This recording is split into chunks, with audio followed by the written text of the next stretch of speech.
Welcome to this little tutorial about Photoshop timelines. Timelines are an often overlooked feature in Photoshop to make small animations for GIFs or little bumpers. It is not as advanced as Adobe Animate, formerly known as Flash, Go Animate, After Effects or other animation programs. However, if you are already familiar with Photoshop, then this is probably a little tool to make simple animations, for example for Telegram or for your favorite image hosting website. Enjoy, on with the show. I currently have my file open, and in this file I have every frame saved as one layer. Now this can also be a folder, and a folder can be a collection of layers. As we can see, every frame here is one piece of a fairly simple animation, and currently I will just turn them all off.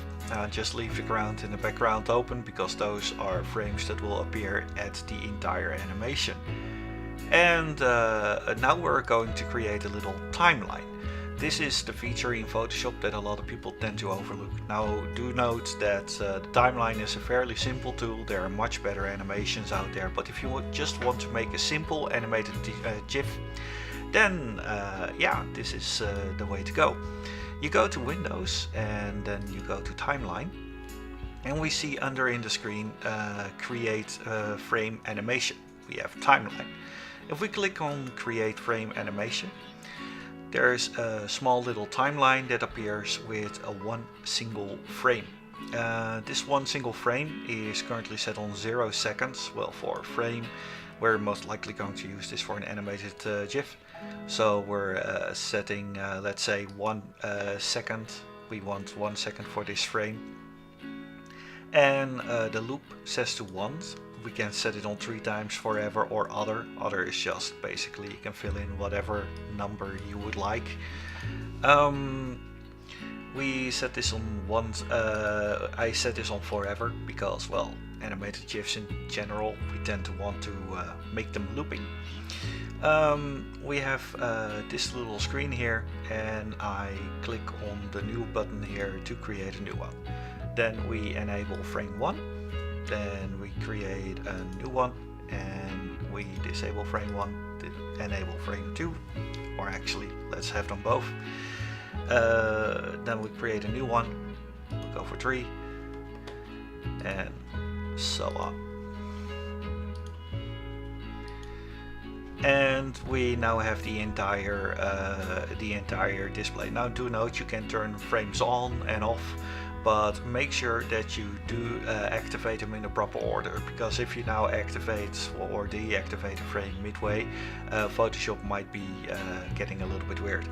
If we currently play this, we will see the following happening, and we see a small little animation, and it just continues to loop. If you want to adjust the timing a little bit, you can, for example, the little arrows, we want to have 0.5 seconds.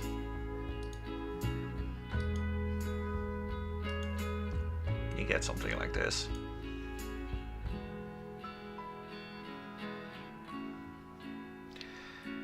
And once that you are confident that you want to have this done, there are some other tools here that you can use. For example, if we have a frame 0.5, you can actually have a little transition to here, tweening frames. Be sure to take it easy with this, because the more you use this, the bigger the GIF gets, and depending on what you want to do with it. However, if we have this entire animation done, we click on File, we click on Export, and then Save for Web. And we currently have the entire big export, where you can set some presets. We're gonna take them for another time. These are just fairly default presets. We're not going to export it at a full resolution.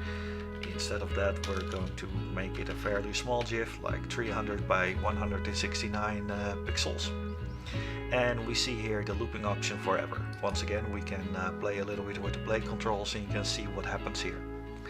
And we see the fairly little animation works. Then we click on save, and we see here all sorts of funny little pictures that I had previously. But we see here demo timeline. We click on save, and we have our own animated GIF. If I open my browser, there we drag the server here, and we open in here, we see a cute little animated GIF.